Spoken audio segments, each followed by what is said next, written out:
क्रांतीसूर्य ज्योतिबा फुले. मातीच्या प्रत्येक कणात तुमचं स्वप्न उमलतं आणि इतिहासाच्या प्रत्येक पानावर तुमचं नाव उजळतं.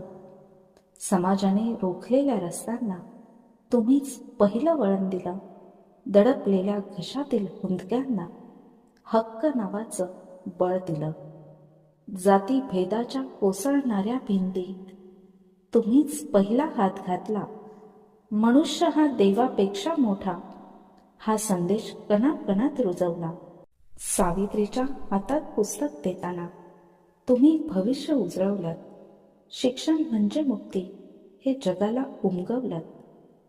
शेतकऱ्याच्या रानात उगवलेली आशा तुम्ही. छत्रपतींच्या विचारातून घडलेली दिशा तुम्ही. ज्योतिबा, तुमच्या विचारांची आग आजही शोषितांच्या डोळ्यात पेटलेली आणि तुमच्या संघर्षाची वाट समाजाला नव्या युगात नेत राहणारी. महात्मा फुले यांना स्मृती दिनानिमित्त विनम्र अभिवादन.